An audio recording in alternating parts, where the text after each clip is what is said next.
ಡಾಲಾಯ್ತ್ ಅವರ ಸಾರಥ್ಯದಲ್ಲಿ the Friday Times news. ನಗರಸಭೆ ಉಪಾಧ್ಯಕ್ಷೆಯ ಪುತ್ರ ಸೇರಿ 4 ಬರ್ಬರ ಹತ್ಯೆ, ಬೆಚ್ಚಿಬಿದ್ದ ಗದಗ್ ಅವಳಿನಗರ. ಬೆಳ್ಳಂಬೆಳಗ್ಗೆ ನಗರಸಭೆ ಉಪಾಧ್ಯಕ್ಷೆಯ ಪುತ್ರ ಸೇರಿದಂತೆ 4 ಬರ್ಬರ ಹತ್ಯೆಯಿಂದ ಗದಗ್ ಅವಳಿನಗರ ಬೆಚ್ಚಿಬಿದ್ದಿದೆ. ನಗರದ ದಾಸರ ಓಣಿಯ ನಿವಾಸಿಯಾಗಿರುವ ಹಾಗೂ ನಗರಸಭೆಯ ಉಪಾಧ್ಯಕ್ಷೆ ಸುನಂದಾ ಬಾಕ್ಳೆ ಹಾಗೂ ಮಾಜಿ ಉಪಾಧ್ಯಕ್ಷರಾಗಿದ್ದ ಪ್ರಕಾಶ್ ಬಾಕ್ಳೆ ಅವರ ಸುಪುತ್ರ ಕಾರ್ತಿಕ್ ಬಾಕ್ಳೆ ಹಾಗೂ ಅವರ ಸಂಬಂಧಿಕರಾದ ಕೊಪ್ಪಳದವರಾದ ಪರಶುರಾಮ್, ಲಕ್ಷ್ಮಿ, ಆಕಾಂಕ್ಷ ಹತ್ಯೆಗೀಡಾದ ದುರ್ದೈವಿಗಳಾಗಿದ್ದಾರೆ. ಘಟನಾ ಸ್ಥಳಕ್ಕೆ ಸಚಿವ ಎಚ್ ಕೆ ಪಾಟೀಲ್ ಅವರು ಭೇಟಿ ನೀಡಿ ಕುಟುಂಬಸ್ಥರಿಗೆ ಸಾಂತ್ವನ ಹೇಳಿದರು. ಇದು ನಮಗೇನು ಗೊತ್ತಿಲ್ಲ, ನಾವು ಮಕ್ಕೊಂಡಿದ್ವಿ. ಸುಮಾರು 2:45 ಸುಮಾರು ಡೋರ್ ಹೊಡೆದ್ರು.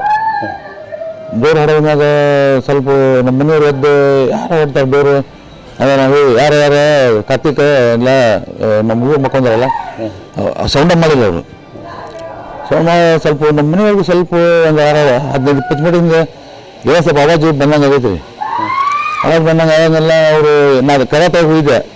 ಬೇಡ ಕರಾತಾಗಿ ಬರ್ತಂತೆ ಪೊಲೀಸಿಗೆ ಫೋನ್ ಹಚ್ಚಂತೆ. ಪೊಲೀಸ್ ಫೋನ್ ಹಚ್ಚಿದೆ. ಫೋನ್ ಹಚ್ಚಿ ಹಿಂಗೆ ಸರ ಇಲ್ಲಿ ಕರೆಕ್ಟ್ ಬಂದಾರ, ಅರ್ಜೆಂಟ್ ಬರ್ರಿ, ಅಂಗಡಿ ಹಚ್ಚಿದ್ದಾನೆ, ಅರ್ಜೆಂಟ್ ಹೋಗಿ ಬರ್ರಿ, ಇಲ್ಲಿ ದಾಸರ ನೋಡಿ ಎಲ್ಲ ಲೊಕೇಶನ್ ಇದೆ. ಒಂದು 15 ಮಿನಿಟ್ನಾಗ ಪೊಲೀಸಿಗೆ ಬಂದಾರ. ಅಷ್ಟೇ. ನಾವು ಒಳಗೆ ಏನಾಗಿದೆ ಏನೋ ಗೊತ್ತಿಲ್ಲ, ಒಳಗಾಗಿ ನಾವು ರೂಮ್ ಹೋಗಿದ್ವಿ. ಆಮೇಲೆ ಎಲ್ಲ ಜನರಿಗೆ ಫೋನ್ ಹಚ್ಚಿಲ್ಲ, ಒಳಗೆ ಯಾರೋ ಹೊರಗೆ ಕರೆಕ್ಟ್ ಬಂದ ಬರ್ರಿ ಹೊರಗೆ ಬಂದಾಗ ಎಲ್ಲ ಮಂದಿ ಬಂದಾರ. ಇಲ್ಲಿ ಏನು ಮುಂದೆ ಏನೇನೂ ಇಲ್ಲ, ಫ್ರಂಟಿಗೆ ಎಲ್ಲ ಬ್ಯಾಕ್ ಸೈಡ್ ಆಗೈತಿ. ಬೇರೆ ಇಲ್ರಿ, ಹಿತ್ತು ಏನು ಇಲ್ಲ, ಇಲ್ಲ ಮ್ಯಾಗ ಬೇರೆ ಐತಿ ಪೂರಾ 2ನೇ ಫ್ಲೋರ್ನಾಗ. ಹತ್ತಾಗಿ ಜಾಗ ಮ್ಯಾಗಲ್ಲಿ. ಅದಾಗ ಬಾಜು ನಮ್ಮ ಅಣ್ಣಾರು ಊರ್ಗಾರ ಅಂದ್ರೆ ಮ್ಯಾಲಿನ ಡೋರಿಂದ ಒಳಗೆ ಬಂದಾರ. ಹೌದು, ಮ್ಯಾಗಿಂದ. ಏನಾಗಿದೆ ಸರ್? ಎಷ್ಟು ಮಂದಿ ಹೊಡೆದಾರ? 4 ಮಂದಿ. ನಮ್ಮ ಮಗ, ಆಮೇಲೆ ನಮ್ಮ ಮಿಸಸ್ ಅಣ್ಣಗೆ, ಅವ್ರ ಮಿಸಸ್ಗೆ, ಆಮೇಲೆ ಅವ್ರ ಮಗುಗೆ. ಮಲಗದಾಗ ಹೇಳ್ಬೇಟ ಏನು ಅದ ನೋಡಿಲ್ಲ, ನಾನು ಒಳಗೆ ಹೋಗಿಲ್ಲ. ನೋಡಿಲ್ಲ. ಅವ್ರೇನು ಇನ್ನೊಬ್ಬ ಬಂದ್ರೆ ಬೀಗ್ರೆ ನಮ್ಮ ಬೇಸ ನಮ್ಮ ಹಳೆ ಆಗ್ಬೇಕು. ಮದುವೆ ಮಿಸ್ಸಸ್ ಅವ್ರ ಅಣ್ಣ. ಏನು ಫಂಕ್ಷನ್ ಇತ್ತು? ಕನ್ನಡವಾಗಿ ಬಂದು ಹುಡುಗ ಮಂತನವಾಗಿ ಬಂದು ಕಾರ್ತಿಕ್ ಮಂತನ್ ನೋಡಕ್ಕೆ ಬಂದಿದ್ರು. ನಿನ್ನೆಲ್ಲ ಮಣ್ಣು ಬಂದಿದ್ರು, ಅವ್ರು ಇಲ್ಲೇ ಇದ್ರು. ನಿನ್ನೆ ಲಕ್ಷ್ಮೇಶ್ವರ ಲಗ್ನಕ್ಕೆ ಹೋಗ್ಯಾರ ಅವರು. ಲಕ್ಷ್ಮೇಶ್ವರ ಲಗ್ನಕ್ಕೆ ಹೋಗಿದ್ರು ಅವರು. ಲಗ್ನಕ್ಕೆ ಹೋಗಿ ನೀನು ರಾತ್ರಿ ಹೋಗ್ತೀನಿ ಅಂದ್ರೆ ಬೇರೆ ಕಡೆ ಅವ್ರ ಮಿಸ್ಸಸ್ ಬರ್ತಡೇ ಇತ್ತು. ನಿನ್ನೆ ಬರ್ತಡೇ ಇತ್ತು, ಸೆಲೆಬ್ರೇಷನ್ ಮಾಡಿ ಹಾಕೊಂಡಾರ. ಯಾರು ಮಾಡ್ಯಾರ ಏನು ಗೊತ್ತಿಲ್ಲ, ಏನು ಗೊತ್ತಿಲ್ಲ.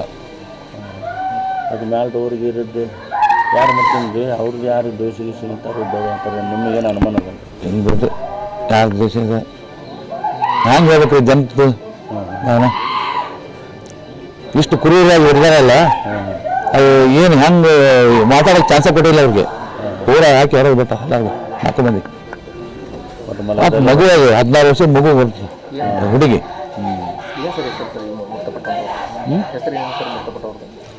ನನ್ನ ಮಗ ಕಾರ್ತಿಕತೆ, ಆಮೇಲೆ ಪರಶುರಾಮ, ಲಕ್ಷ್ಮಿ, ಆಕಾಂಕ್ಷ, 4 ಮಂದಿ. ಸದ್ಯಕ್ಕೆ ನಿಮ್ಗೆ ಇಷ್ಟೇ ಮಾಹಿತಿ ಇರೋದು, ಯಾರು ಏನಂತ ಗೊತ್ತಿಲ್ಲ. ಇನ್ವೆಸ್ಟಿಗೇಷನ್ ಮಾಡತ್ತ ಪೊಲೀಸರು.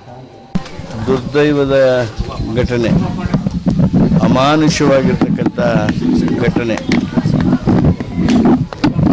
ಈಗ ತಕ್ಷಣ ಸಾರ್ವಜನಿಕರು, ಪೊಲೀಸ್ ಹಿರಿಯ ಅಧಿಕಾರಿಗಳು ಅವರು ಯಾವ ಕಡೆಯಿಂದ ಎಂಟ್ರಿ ಆಗಿದ್ದಾರೆ, ಯಾರು ಘಟನೆ ಮಾಡೋದಕ್ಕೆ ಬಂದಿದ್ದಾರೆ, ಅವರು ಮೇಲಿಂದ ಬಂದಿದ್ದಾರೋ ಹೇಗೆ ಅನ್ನೋದ್ರ ಬಗ್ಗೆ ಅವೆಲ್ಲ ತನಿಖೆ ಮಾಡ್ತಾ ಇದ್ದಾರೆ. ಇಂಥ ಅಮಾನವೀಯ ಘಟನೆ ಮಾಡಿರುವ ಈ ಕೃತ್ಯಕಾರರು ನಿಜವಾಗಿಯೂ ಮನುಷ್ಯರಂತೆ ವರ್ತನೆ ಮಾಡೇ ಇಲ್ಲ. ಪೊಲೀಸ್ ತನಿಖೆ ಗಂಭೀರವಾಗಿ ನಡೀತದೆ. ಆದಷ್ಟು ಬೇಗ ಗುನ್ನೆಗಾರರನ್ನು ಪತ್ತೆ ಹಚ್ಚುವಂಥ ಕೆಲಸ ಮಾಡ್ತೇವೆ.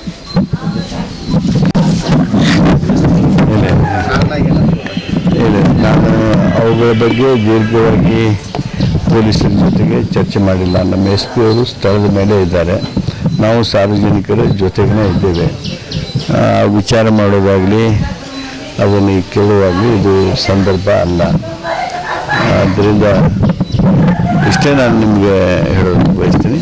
ಇದನ್ನು ಗಂಭೀರವಾಗಿ ಸರ್ಕಾರ ತನಿಖೆ ಮಾಡ್ತದೆ ಹಾಗೂ ಗುನ್ನೆಗಾರರನ್ನ ಪತ್ತೆ ಹಚ್ಚೋದಕ್ಕೆ ಎಲ್ಲ ಅಗತ್ಯವಾಗಿರ್ತಕ್ಕಂಥ ಕ್ರಮ ತಗೋತೀವಿ. ಏನು ಪತ್ತೆ ಹಚ್ಚೋದಕ್ಕೆ ಹೊಸ ಟೆಕ್ನಾಲಜಿ, ಅದು ವಿಶೇಷ ನಾಯಿಗಳು ಮತ್ತೊಂದು ಅವು ಏನು ಬೇಕು ಅವೆಲ್ಲವುಗಳನ್ನು ಪಡೆದುಕೊಳ್ಳುವಂತೆ ಎಸ್ ಪಿ ಅವರಿಗೆ ನಾನು ಹೇಳ್ತೇನೆ. ಸರ್, ತಾವು ಕೂಡ ಕಾನೂನು ಸಚಿವರಿದ್ದೀರಿ. ನಿನ್ನೆ ಹುಬ್ಬಳ್ಳಿಯಲ್ಲಿ ಬೀದಿಗೆ ಕಾರ್ಯಕ್ರಮ ಮಾಡಿದ್ರು. ಆಮೇಲೆ ಆದರೆ ಈ ಹಲ್ಲೆಗಾರರಿಗೆ ಭಯ ಇಲ್ಲದೆ ಇರ್ತಕ್ಕಂಥದ್ದಕ್ಕೆ ಈ ರೀತಿ ಘಟನೆ ಆಗ್ತದೆ. ಅಂದರೆ ಜೈಲ್ ಮೇಲೆ ಕೂಡ ತಪ್ಪತಕ್ಕಂಥದ್ದು, ಇದರಲ್ಲಿ ಸರಿಯಾದ ಕಠಿಣ ಶಿಕ್ಷೆ ಆಗ್ತಾ ಇಲ್ಲ ಕಾನೂನಿನ ಪ್ರಕಾರ. ಹೀಗಾಗಿ ಮತ್ತೆ ಮತ್ತೆ ಈ ರೀತಿ ಘಟನೆಗಳು ನಡೀತಾ ಇವೆ. ಅಂದರೆ ಕೊಲೆಗಾರರಿಗೆ ಭಯ ಇತ್ತು ಅಂತಂದರೆ ಈ ರೀತಿ ಮಾಡ್ತಕ್ಕಂಥ ಅವಶ್ಯಕತೆ ಇರಲ್ಲ. ಅಲ್ಲ, ಇವೆಲ್ಲ ವಿಕೃತ ಮನಸ್ಸುಗಳ ಕೃತ್ಯ. ಇವು ಸಮಾಜದಲ್ಲಿ ಶಾಂತಿಯನ್ನು ಕದಡುವಂಥ ಪ್ರಯತ್ನ ಇವೆಲ್ಲ. ಅವುಗಳ ಬಗ್ಗೆ ಗಂಭೀರವಾಗಿ ಕ್ರಮ ತಗೋತೀವಿ.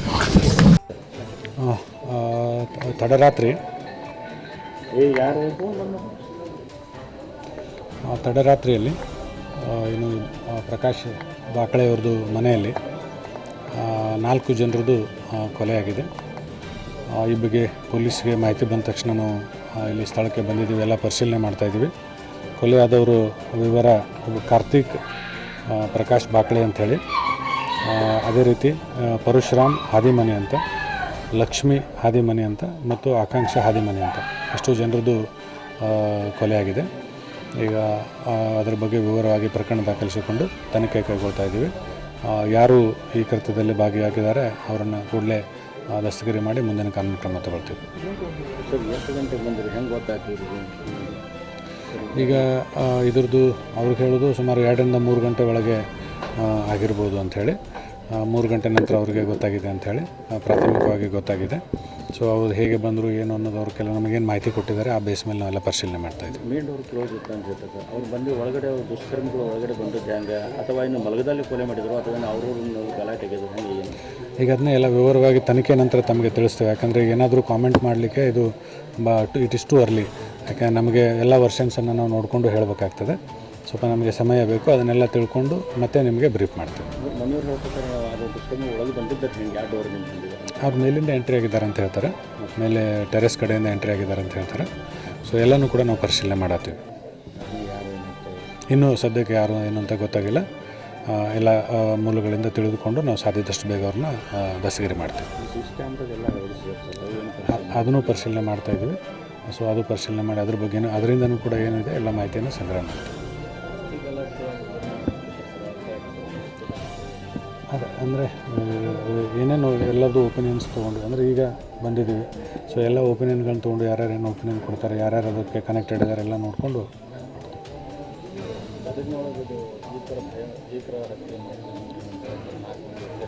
ಹೌದು, ಇದು ಒಂದು ಭೀಕರವಾದ ಕೃತ್ಯ. ಇದು ಆಗಬಾರ್ದಾಗಿತ್ತು. ಬಟ್ ಯಾವ ಕಾರಣಕ್ಕಾಗಿದೆ, ಯಾರು ಮಾಡಿದ್ದಾರೆ ಅಂತ ನಮಗೆ ಕಂಪ್ಲೀಟ್ಲಿ ಗೊತ್ತಾದ ಮೇಲೆ ಒಂದು ಕನ್ಕ್ಲೂಷನ್ಗೆ ಬರಲಿಕ್ಕೆ ಹೆಲ್ಪ್ ಆಗ್ತದೆ. ಅಂದರೆ ಅವರು ಇಲ್ಲಿ ಡೋರ್ ಬರೆದಿದ್ರು, ಫ್ರಂಟ್ ಡೋರ್ ಬರೆದಿದ್ರು, ಬಾಗಿಲ ಬರೆದಿದ್ರು, ಇದೆಲ್ಲ ಓಡಾಡಿದ್ರು ಮತ್ತು ಓನೆಯವ್ರಿಗೆಲ್ಲರೂ ತಿಳಿಸಿದ್ವಿ ಅಂತ ಹೇಳ್ತಾರೆ. ಇನ್ಸಿಡೆಂಟ್ ಆದಮೇಲೆ ತಿಳಿಸಿದ್ದಾರೆ. ಇನ್ಸಿಡೆಂಟ್ ಆದಮೇಲೆ ಅವರು ಕೆಲವರಿಗೆಲ್ಲ ಫೋನ್ ಮಾಡಿದ್ದಾರೆ, ಅದೇ ತಿಳಿಸಿದ್ದಾರೆ. ಬಿಫೋರ್ ಇನ್ಸಿಡೆಂಟ್ ಅಲ್ಲ. ಸೊ ಡ್ಯೂರಿಂಗ್ ಇನ್ಸಿಡೆಂಟ್ ಅಲ್ಲಿ ಒಳಗಿಂದ ನಾವು ಫೋನ್ ಮಾಡಿದ್ದೀವಿ ಅಂತ ಹೇಳ್ತಾರೆ ಅವರು. ಸೊ ಅದನ್ನು ಅದೇ ಎಲ್ಲ ಏನೇನಿದೆ ಅದನ್ನೆಲ್ಲ ನೋಡ್ತಾ ಇದ್ದೀವಿ. ಟೆಕ್ನಿಕಲಿ ಇವತ್ತು ಬೆಳಗ್ಗೆ 19ನೇ ತಾರೀಕು ಬೆಳಗ್ಗೆ ಸುಮಾರು 2 ಗಂಟೆಯಿಂದ 2:45 ಒಳಗೆ ಗದಗ ಟೌನ್ ವ್ಯಾಪ್ತಿನಲ್ಲಿ ಒಂದು ಘಟನೆ ನಡೆದಿದೆ. ಅದರಲ್ಲಿ 4 ಜನ ಒಂದೇ ಮನೆಯಲ್ಲಿ ಅವ್ರ ಸಾವು ಆಗಿ ಪ್ರಕಾಶ್ ಸನ್ ಆಫ್ ರಾಮಚಂದ್ರ ಶಾ ಬಾಕ್ಲೆ ಇವರ ಕಂಪ್ಲೇಂಟ್ ಮೇಲೆ ನಾವೊಂದು 396 ಕೇಸ್ ತಗೊಂಡಿದ್ದೇವೆ. 4 ಜನ ಯಾರು ಈ ಕೇಸ್ನಲ್ಲಿ ಅವ್ರ ಪ್ರಾಣ ಕಳ್ಕೊಂಡಿದ್ದಾರೆ, ಅವರ ಹೆಸರು Karthik son of Prakash Bakle, age 27 years. ಇನ್ನೊಬ್ಬರು ಪರಶುರಾಮ್ ಸನ್ ಆಫ್ ಜಗನ್ನಾಥ್ ಶಾ ಹಾದಿಮನಿ, ವಯಸ್ಸು 58 ವರ್ಷ. ಇವರು ಕೊಪ್ಪಳದಿಂದ ಪ್ರಕಾಶ್ ಬಾಕ್ಳೆ ಅವ್ರದ್ದು ಸಂಬಂಧಿಕರು. ಮತ್ತು ಪರಶುರಾಮ್ ಅವರ ಮಿಸೆಸ್ ಲಕ್ಷ್ಮೀಬಾಯಿ ಅಂತ, ಅವ್ರ ವಯಸ್ಸು 50 ವರ್ಷ, ಅವರು ಕೊಪ್ಪಳದಿಂದ. ಮತ್ತು ಈ ದಂಪತಿಯವರು ಪುತ್ರಿ ಆಕಾಂಕ್ಷ, ಡಾಟರ್ ಆಫ್ ಪರಶುರಾಮ್, 17 ವರ್ಷ. ಸೊ ಈ ಸಂದರ್ಭದಲ್ಲಿ ಗದಗ ಟೌನ್ ಪೊಲೀಸ್ ಸ್ಟೇಷನಲ್ಲಿ ಕೇಸ್ ರಿಜಿಸ್ಟರ್ ಮಾಡಿ ನಮ್ಮ ಇನ್ವೆಸ್ಟಿಗೇಷನ್ ಈಗ ಶುರುವಾಗಿದೆ. ಒಂದು ಸೀರಿಯಸ್ ಘಟನೆ ಇದು.